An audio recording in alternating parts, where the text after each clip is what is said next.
매년 연말 새벽에는 마지막 설교로 저는 시편 23편을 택하여 함께 은혜를 나누어 왔습니다. 오늘도 올해 마지막 설교를 하면서 이 말씀을 가지고 함께 한 해를 되돌아보며 또 새로운 해를 다짐하는 그런 시간이 되기를 바랍니다. 말씀의 제목은 양의 노래 이렇게 지었습니다. 양의 노래. 매년 그 제목이 똑같습니다. 양의 노래. 다윗은 목자 출신 왕입니다. 실제로 양을 쳤던 양치기 소년에서 하나님의 양 된 이스라엘 백성들을 다스리는 하나님의 목자로 부르심 받고 세우심을 받은 사람입니다. 그래서 이 사람의 일생을 다른 표현으로 하자 그러면 목자의 일생 이렇게도 부를 수 있겠습니다. 그런데 실제로 양을 쳐보았던 이 다윗이 노래하기를 하나님이 나의 목자가 되신다라고 이렇게 고백합니다. 그래서 이 시편은 다윗의 신앙 고백과도 같습니다. 하나님이 누구이시며 내가 누구인지를 아는 사람이 인생을 제대로 살 수 있습니다.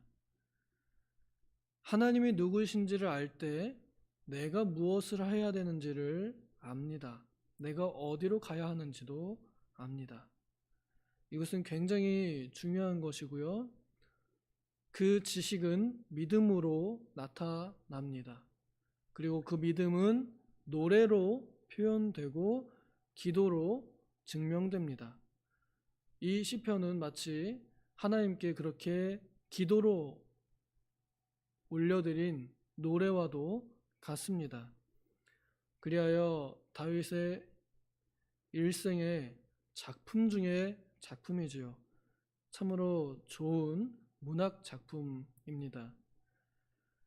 시간이 많지 않아서 간략하게만 좀 살펴보면서 우리가 말씀을 나누도록 하겠습니다. 다윗은 이 시에서 하나님이 자신의 목자이심을 고백합니다. 우리도 전에는 양과 같이 길을 잃었으나 이제는 영혼의 감독자요 인도자이신 그리스도께 인도받아 이 자리에까지 나아오게 되었습니다.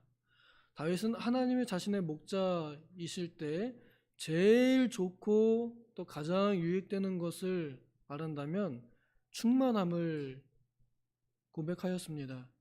나는 충만하다. 나는 부족한 것이 없다. 나는 더 바랄 것이 없다. 라고 이렇게 고백합니다. 하나님의 온 세계 만물의 주권자이신 하나님께서 나의 목자가 되심으로 내가 부족하지 않다고 이렇게 말하는 것입니다. 이를 보면 한 해 동안에 나는 얼마나 하나님을 소유하고 있으면서도 내가 하나님을 품고 있으면서도 또 하나님이 나를 품고 있으면서도 나는 얼마나 부족하다고 여겼는가. 이것이 제 이 연말의 반성입니다. 하나님 한 분으로 충분해요. 노래는 했을지 몰라도 그 이면에는 하나님이 계시면서도 왜 나는 이런 것들이 부족하고 왜 이런 것들이 없고 왜 없는 것들을 그렇게 투정하며 살았는지 참 부끄럽습니다. 사실 하나님을 소유한 사람은 모든 것을 소유한 것과 같지요. 하늘로부터 하늘의 아버지께서 빛들의 아버지께서 모든 좋은 것을 그의 자녀들에게 주셨는데 우리는 우리에게 주신 것들을 만족하지 못하고 내 은혜가 너에게 족하다 하신 그 말씀을 잊어버리고 내게 지금 있는 당장의 불편함을 하나님께 불평하였습니다. 그 불편함이 혹시 은혜일지도 몰랐는데 은혜였는데 근데 우리는 그것을 은혜로 여기지 않았었습니다. 그래서 다윗이 잃은 곳은 푸른 풀밭과 또 쉴만한 물가라고 이렇게 고백합니다. 다윗이 실제로 양치기로 있을 때에는 본인이 양들에게 푸른 풀밭을 찾아주어야 했고요. 쉴 만한 물가도 본인이 먼저 가서 찾아야 했습니다. 그리고 그 길은 결코 평탄하지 않았을 것입니다. 쉴 만한 물가를 찾아 다니는 길 멀고도 지쳤을 것이고요. 또 쉴 만한 이 푸른 풀밭을 찾는 것, 양들이 누워서 그냥 편하게 풀을 뜯어 먹을 수 있는 그런 곳을 찾는 일은 결코 쉬운 여정길이 아니었을 것입니다. 며칠 밤을 걸어 가는 그런 고단한 길이었을 것임에도 다윗은 하나님께서 나를 푸른 풀밭으로 인도하셨고 쉴 만한 물가로 인도하셨다라고 고백합니다. 또 그 이후에 전쟁 영웅이 되고 나서 됐을 때는 좋아요. 사람들이 다윗은 만만이요라고 칭송할 땐 좋습니다. 그런데 그 일로 인해서 시기를 받아서 왕의 사위임에도 왕에게 지명수배당해서 도망다니고 암살자가 뒤에서 막 쫓아오는 그런 길을 갈 때에도 다윗은 나중에, 그때 당시는 아니에요, 나중에 돌아보면서 그래도 하나님께서 나를 푸른 풀밭으로 인도하셨어, 쉴만한 물가로 인도하셨어. 언제나 다윗이 그래도 피할 것이 있었고 숨을 동굴도 있었습니다. 심지어 적장에게, 적국에게 망명을 했을 때에도 그곳이 다윗에게는 푸른 풀밭이었고 쉴만한 물가였습니다. 우리도 그런 것 같습니다. 우리가 지금 있는 이 자리가, 내가 지금 지키고 꼿꼿이 서 있는 이 자리가 지금은 가시방석 같을지라도 하나님께서 나에게 주신 푸른 풀밭이요 쉴만한 물가이진 않을까. 아니 정말 그런 것인데 내가 그렇게 여기지 못하고 지금 당장의 그 잠깐의 그 뾰족함을 참지 못하여 박차고 일어서는 그런 상태는 아닌지 또 돌아보게 합니다. 3절에는 다윗의 영혼에 대해서 말합니다. 먼저는 영혼의 기본 구원을 노래하고요. 그 다음에는 다윗은 그 영혼이 비참해졌을 때, 처참해졌을 때 하나님께서 그 영혼에 다시 생기를 불러일으키신 역사를 체험했었습니다. 자기의 이름을 위하여 의의 길로 인도하심을 체험했습니다. 가장 강력하게 체험했을 때가 저는 우리아의 아내, 자기 부하의 아내 바세바를 취하여 죄를 지었을 때, 그때였던 것 같습니다.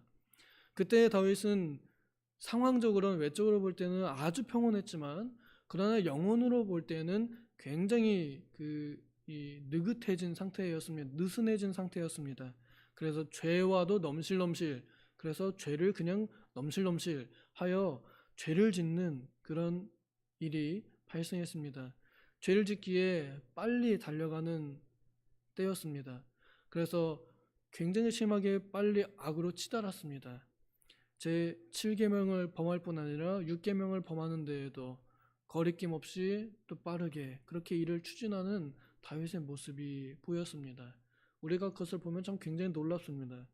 그런데 하나님께서는 그 죄에 빠진 다윗을 그냥 내버려 두지 않으시고 그의 선지자를 보내어, 그의 친구 목사를 보내어 당신이 그 사람이라 하면서 책망하심으로 하나님께서는 다윗의 처참한 상태를 알게 하시고 또 회개하는 영을 주셔서 그가 눈물로 침상을 띄우도록 하셨습니다. 그리하여 그는 다시 한번 영혼이 일으킴을 받았습니다. 우리도 외적으로 볼 때는 아무 일 없는 것 같고 평온해 보이는 것 같아도 영혼이 비참하고 영혼이 피폐할 때가 많습니다. 재산을 볼 때는 뿌듯할지 몰라도 그 영혼은 그 재산 때문에 더 비참하고 더 처참해지는 경우가 많이 있습니다. 구원의 기쁨 하나만으로도 우리는 만족하고 또 충분히 행복할 수 있는데 그 이외의 것들로 인하여 우리의 영혼은 심각하게 타격을 받을 때가 많이 있습니다. 그때 하나님께서는 자기의 이름을 위하여, 우리에게 두신 그리스도의 이름을 위하여 성도라는 그 호칭의 불림을 합당히 하시려고 우리의 영혼을 다시 한번 새롭게 하십니다. 말씀으로 새롭게 하십니다. 올 한 해 하나님께서 우리를 말씀으로 인도하셔서 정말로 우리의 영혼을 늘 새롭게 아침마다 새롭게 하셨습니다. 특별히 새벽 예배에 꾸준히 참석하신 여러분들은 아침마다 주님의 이 이슬같이 내려주신 말씀으로 우리를 새롭게 하시며 지금까지 인도하셨습니다. 그리하여 우리는 지금 하나님의 의로운 길로 인도를 받는 중이죠. 사망의 음침한 골짜기로 다닐지라도 다윗은 정말 죽음이 뒤에서 쫓아오는 삶을 살았었습니다. 죽음과 나의 거리는 고작 한 걸음밖에 없습니다. 이러면서 죽음을 굉장히 가까이서 보았던 사람입니다. 그럼에도 다윗은 그곳에서도 하나님께서 나와 함께 하시기 때문에 내가 적진속을 달리고 성벽을 뛰어넘을 때 하나님께서 함께 하심으로 나는 두렵지 않다. 굉장히 두려웠을 텐데 두렵지 않다라고 이렇게 고백을 할 수 있었습니다. 우리가 살아가는 세상은 정말로 사망의 음침한 골짜기 같이 어둡고 거칠거칠한 그런 까칠한 세상입니다. 우리를 못 잡아먹어 안달이고 우리를 꼬투리 잡지 못해서 안달난 세상입니다. 그런 그곳에서 우리는 하나님과 함께 달리게 하시고 또 하나님과 함께 뛰어넘게 하셨습니다. 그래야 우리는 통과하였고 뛰어넘었습니다. 극복하였습니다. 올 한 해 많은 문제들을 해결받으셨을 줄로 믿습니다. 혹 아직 해결받지 못한 일들, 아직 극복되지 못한 일들, 내년에 혹은 내후년에 언젠가는 하나님께서 우리를 뛰어넘게 하실 겁니다. 왜? 하나님께서 나와 동행하심으로 내가 지금 그 적진속을, 내가 그 거친 길을 지금 달리고 있습니다. 우리 멈춰 있지 않습니다. 그러므로 언젠간 반드시 뛰어넘게 될 것입니다. 하나님께서 지팡이와 막대기로 끌어당기기도 하시고 때리기도 하시면서 말씀으로 우리를 인도하십니다. 5절은 다윗이 승리의 경험을 표현하는 구절입니다. 내 원수의 목전에서 내게 상을 차려주시고, 이것은 그때 당시 전쟁 시대였잖아요. 전쟁에서 이긴 사람은 그 패배자들을 앞에다가 무릎 꿇려놓고 이렇게 밥을 먹는, 이게 이 승전 의식 중에 하나였다고 합니다. 그러다 밥을 먹으면서 그 패배자들 앞에다 쭉 세워놓고 이렇게, 그게 이제 상을 차려놓는다는 그런 의미, 원수들을 이기게 하셨다라는 의미입니다.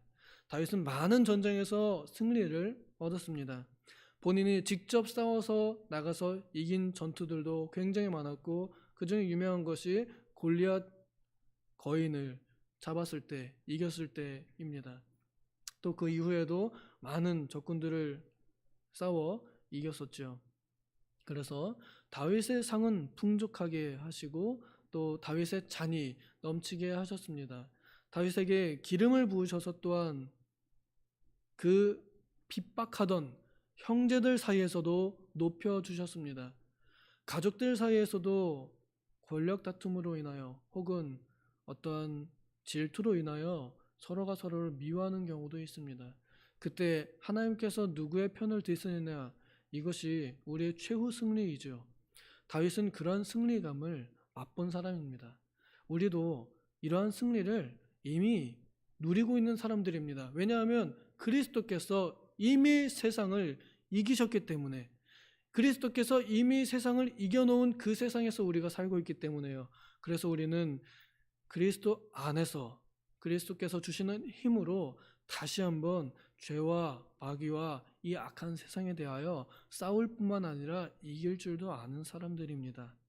이미 우리는 승리의 식탁에서 식사를 하고 있는 사람들이죠. 승리자로 살아가고 있습니다. 그러므로 더욱더 이기고 이기시기를 원합니다. 6절 마지막에는 나의 평생의 다윗의 다짐을 이야기합니다.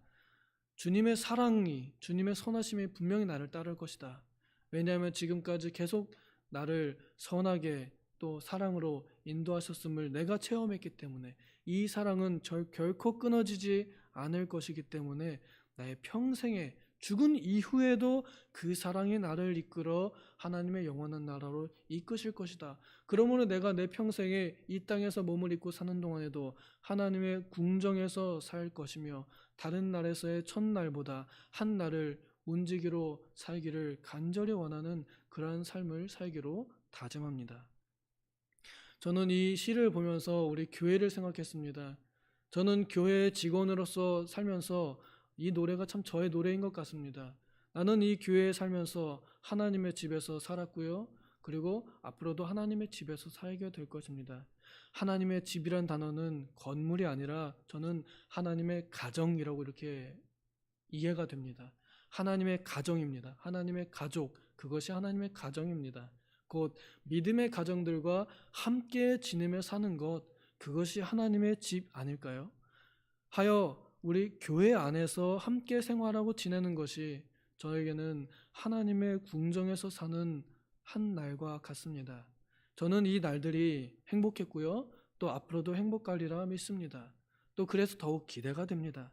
내년에도 우리가 함께할 날들을 기대합니다. 하나님께서 하나님의 궁정, 하나님의 가족, 하나님의 가정을 우리에게 모아 주셔서 하나님의 집이 되게 하심으로 우리를 영원토록 행복한 삶을 살게 하십니다. 부디 내년에도 하나님의 집을 떠나지 않으시고 오히려 더욱더 떨어진 이들을 하나님의 집으로 불러 모아서 하나님께 감사의 예배를 더욱더 송구영신부터 시작하여서 드리며 영원히 주님 안에서의 행복을 함께 누리는 우리 모두가 되기를 소망합니다. 기도하겠습니다. 하나님 아버지,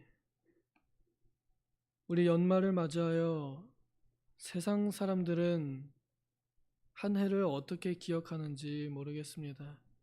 그러나 우리는 지금까지 지내온 모든 날들이 우리의 목자 되신 하나님의 은혜로 왔음을 기억하고 인정하고 감사를 드립니다.